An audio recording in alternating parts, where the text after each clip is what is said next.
Hello everyone, myself Dr. Vinod Sahu, Assistant Professor of Commerce, Shri Sai Baba आदर्श महाविद्यालय Ambikapur. Dear student, हम लोग BBA third year के semester 5th के एक इम्पॉर्टेंट सब्जेक्ट क्वांटिटेटिव टेक्निक के यूनिट फर्स्ट में वेरिएबल और फंक्शंस को देख रहे हैं। यह जो वीडियो है हमारा चौथा वीडियो होगा इस टॉपिक पर, और अभी तक हम लोगों ने इस टॉपिक में वेरिएबल और फंक्शन से संबंधित महत्वपूर्ण या इम्पोर्टेंट डेफिनेशन को देख लिया है। कुछ इम्पोर्टेंट क्वेश्चंस भी हम लोग देख लिए हैं। आज डियर स्टूडेंट्स आगे हम लोग देखते हैं टाइप्स ऑफ फंक्शंस, मतलब फंक्शंस के प्रकार। कुछ महत्वपूर्ण जो फंक्शंस हैं उनके टाइप्स देखते हैं, कितने टाइप के फंक्शंस होते हैं। तो देखिए, सबसे पहला लिखा हुआ है single value functions. If for each value of x there corresponding only one value of y। यहाँ पर ध्यान देंगे स्टूडेंट, लिखा है if for each value of x, मतलब x का जो प्रत्येक वैल्यू है there correspond only one value of y, मतलब y में उसका अगर एक ही वैल्यू प्राप्त होता है तो then the function y is equal to fx is called a single value functions of x। मतलब इस तरीके का अगर फंक्शन है तो उसे हम लोग सिंगल वैल्यू फंक्शंस के नाम से जानते हैं। देखिए कैसे मैं आपको समझाता हूं। मान लीजिए ये सेट x है और ये जो सेट है ये y है। यहाँ पे कोई फंक्शंस लिखा हो, कोई एलिमेंट्स लिखा है 1 है 2 है, और यहाँ पे लिखा है a है और b है। इनके बीच जब रिलेशन होता है, रिलेशन रहता है, तो उसे ही हम लोग फंक्शन के नाम से जानते हैं। तो यहाँ पर देखिए, अगर ये जो वैल्यूज है उसका यहाँ पर एक ही वैल्यू अगर होता है, जैसे इसका भी यहाँ पर b इमेज प्राप्त होता है, तो सेट a के या सेट x के जितने भी कॉरेस्पॉन्डेंट हैं, जितने भी यहाँ पर एलिमेंट्स हैं, उनके एकमात्र इमेज अगर सेट b में प्राप्त होता है या सेट y में प्राप्त होता है तो उसे ही हम लोग सिंगल वैल्यू फंक्शन कहते हैं। दूसरा है many valued function. If for each value of x, यहाँ पे भी सेम वही लिखा है कि x के प्रत्येक वैल्यू के देयर आर 2 और मोर वैल्यूज ऑफ y, मतलब y में 2 या उससे ज्यादा इमेजेस अगर वहां पर प्राप्त हो रहा है या वैल्यूज प्राप्त हो रहा है, तो इस तरीके के फंक्शंस को y is equal to fx is called a many functions, many valued functions of x के नाम से जानते हैं। कैसे, एक एग्जांपल से समझते हैं। उसी तरीके की एग्जांपल लेते हैं, जैसे ये हो गया सेट a, ये हो गया सेट b, इनके बीच रिलेशन जिसको हम लोग फंक्शंस कहते हैं। ये जो सेट A है इसके बहुत सारे एलिमेंट्स हैं, 1 2 3 4 जैसे लिखा हुआ है, और जो सेट B है उसके A B C और D इस तरीके के एलिमेंट्स हैं। तो डियर स्टूडेंट, यहाँ पे बोला जा रहा है कि ईच वैल्यू ऑफ x, तो x के जो ईच वैल्यू हैं उनके 2 या ज्यादा वैल्यूज ऑफ y में प्राप्त होता है, तो उसे ही हम लोग मेनी वैल्यूड फंक्शंस के नाम से जानते हैं। कैसे होगा, जैसे 1 के लिए अगर हम लोग यहाँ b लेते हैं और 2 के लिए भी हम लोग यहाँ पर b लेते हैं, इसी तरीके से 3 के लिए हम लोग इमेजेस अगर उसका c बताते हैं और 4 के लिए भी इमेजेस अगर हम लोग c बताते हैं, तो इस तरीके के जो फंक्शंस होते हैं उनको मेनी वैल्यू फंक्शंस के नाम से जाना जाता है। यहाँ पे ध्यान रखिएगा कि ये जो सेट A होता है उसके केवल एक और एक ही इमेज बनने चाहिए। सेट B में जैसे यहाँ पे लिखा है 2 और मोर वैल्यूड ऑफ y भी हो सकता है, मतलब जो सेकंड ये जो सेट B है या सेट Y है उसमें इनके एक से ज्यादा वैल्यूज हो सकते हैं। तो इस तरीके के फंक्शंस को हम लोग मेनी वैल्यूड फंक्शंस के नाम से जानते हैं। नेक्स्ट है इवन फंक्शन। इवन फंक्शन किसको कहेंगे? If for every possible value of x के जो प्रत्येक पॉसिबल वैल्यूज हैं अगर f माइनस x हम लोग पुट करते हैं तो हमारा रिजल्ट अगर fx आता है तो उसे हम लोग पॉजिटिव वैल्यूज के लिए इवन फंक्शन के नाम से जानते हैं। समझ में आ रहा है कि जो फंक्शंस होंगे उसमें माइनस x अगर हम लोग इनपुट करते हैं तो हमारा जो रिजल्ट होगा वो fx के बराबर अगर आता है, उसके इक्वल आता है, तो इवन फंक्शन के नाम से इसको जाना जाता है। नेक्स्ट है ऑड फंक्शन।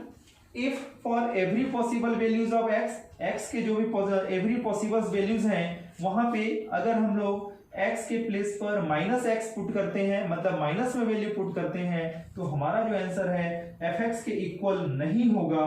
अगर ये बराबर नहीं है तो इसे ही हम लोग ऑड फंक्शंस के नाम से जानते हैं।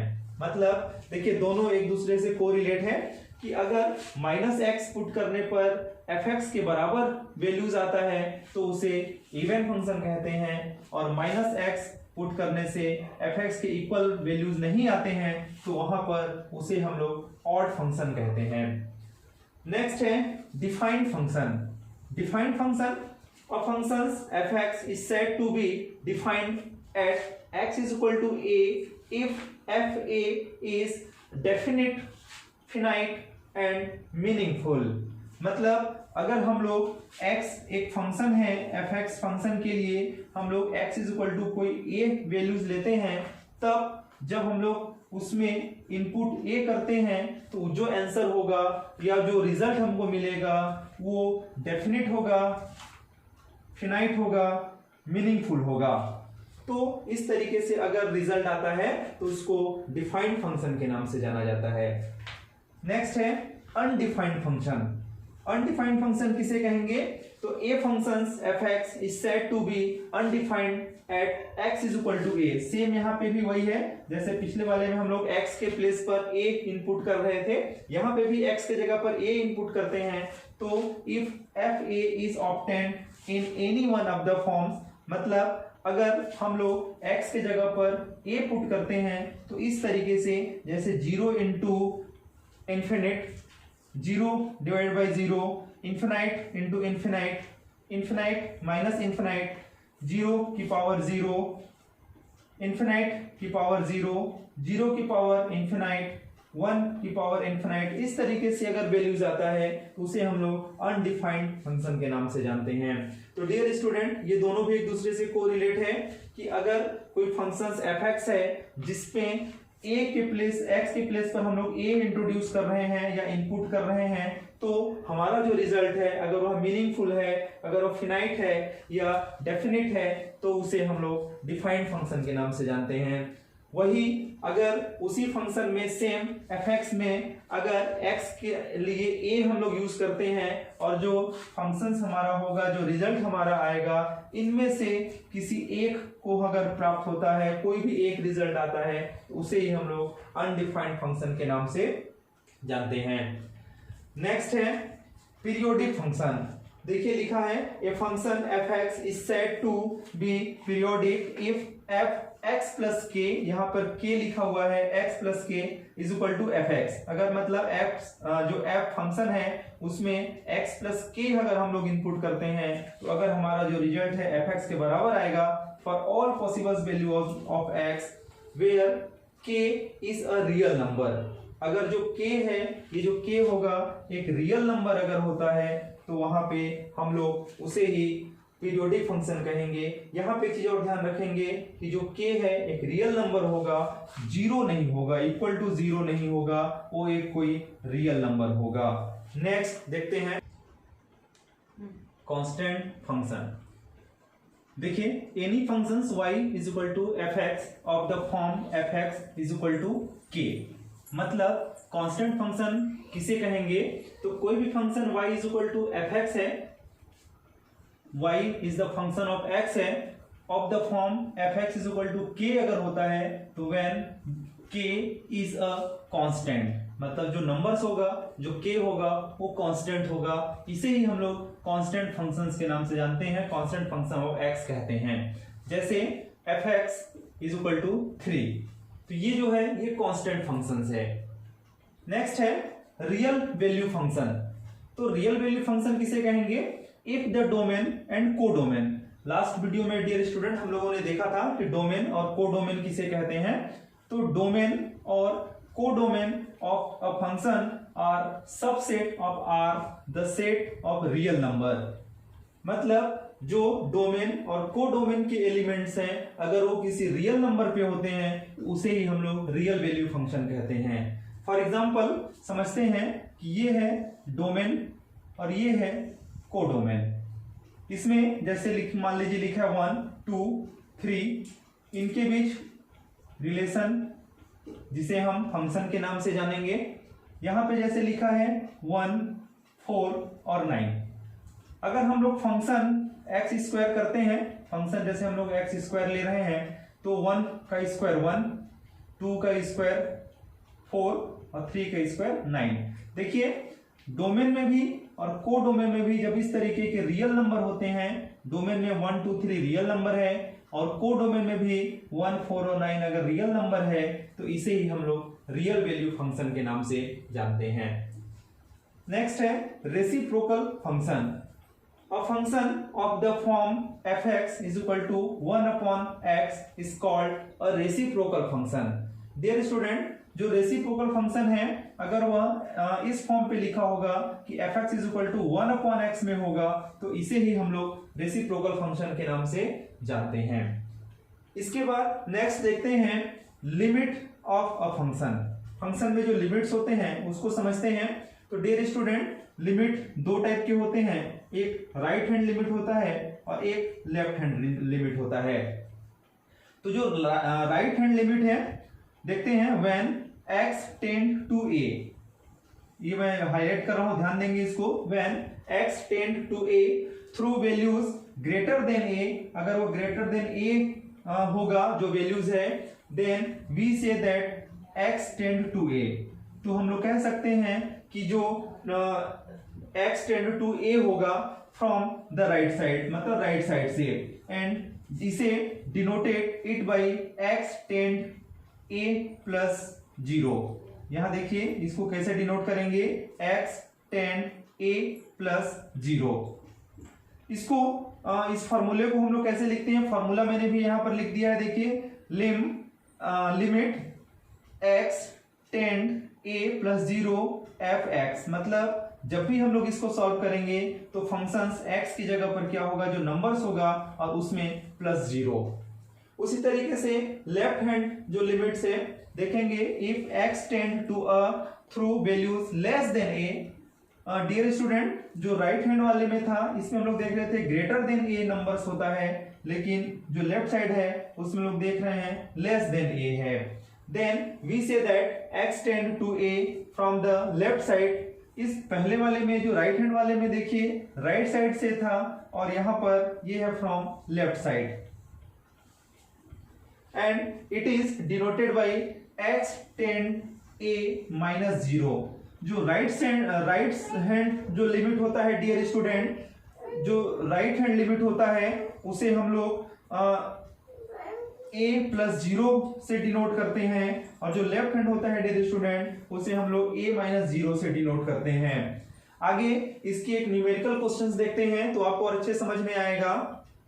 एक न्यूमेरिकल क्वेश्चन देखते हैं स्टूडेंट। लिखा है evaluate the value of f(x) is equal to x square minus 9 whole divided by x minus 3 at x is equal to 3 and explain right hand limit and left hand limit। अभी हम लोग समझ रहे थे कि right hand limit क्या होता है और लेफ्ट हैंड लिमिट क्या होता है, वही हमको एक्सप्लेन करने को यहाँ पर पूछा गया है। आगे लिखा है for it where x tend 3। तो इसमें x टेंड 3 जो है इसको हम लोग ध्यान रखेंगे। चलिए इसको सॉल्व करते हैं। तो सबसे पहले राइट हैंड लिमिट को देखते हैं। राइट हैंड लिमिट के लिए हमारा फॉर्मूला क्या होगा, मैंने अभी आपको बताया कि लिम x टेंड a प्लस 0 होता है और f(x) होता है, मतलब यहां पर जो हमारा टेंड होगा x टेंड a प्लस 0 होगा। अब हम लोग इसमें वैल्यू को पुट करते हैं, तो लिम x square minus 9 upon x minus 3, ये फंक्शन हो गया जो क्वेश्चन दिया हुआ था, और यहाँ पर जो टेंड हमारा है x टेंड 3 प्लस 0, क्योंकि हमारा जो वैल्यूज है राइट हैंड लिमिट के लिए x टेंड a प्लस 0 होता है। अब हम लोग इसको सॉल्व करते हैं, तो लिमिट x माइनस 3, देखिए इसको हम लोग सॉल्व कर रहे हैं x स्क्वायर, यहाँ ध्यान रखेंगे x स्क्वायर माइनस 9 का मतलब होता है x माइनस 3 और x प्लस 3 होता है। इसका जो वैल्यू है x स्क्वायर माइनस 9 का वैल्यू कितना होगा, x minus 3 into x plus 3। तो वही हम लोग यहाँ पर किए हैं x minus 3 into x plus 3, और होल डिवाइडेड में क्या है x -3 और जबकि हमारा टेंड क्या है x टेंड 3 प्लस 0। अब इसको सॉल्व करते हैं डियर स्टूडेंट, तो ये x -3 और ये x -3 कैंसिल हो गया, तो हमारा जो नेक्स्ट जो वैल्यू जो बैलेंस बचा है लिमिट x प्लस 3 ही केवल बैलेंस बचा है और यहाँ पर टेंड कितना है x टेंड 3 प्लस 0। अब ये जो x प्लस 3 है इसमें इसको हम लोग पुट करेंगे तो देखिए कितना हमको मिलेगा, लिमिट x के प्लेस पर 3 प्लस 0 हो गया और 3 पहले से है, तो ये 3 plus 0 plus 3 is equal to कितना हो जाएगा 6 हो जाएगा। समझ में आ रहा है। फिर से एक बार देखते हैं कि जैसे राइट हैंड लिमिट है उसके लिए हमारा जो फॉर्मूला होता है लिमिट fx और जो टेंड होता है x टेंड a प्लस 0 होता है, ये हमको याद रखना है कि x टेंड a प्लस 0 होता है।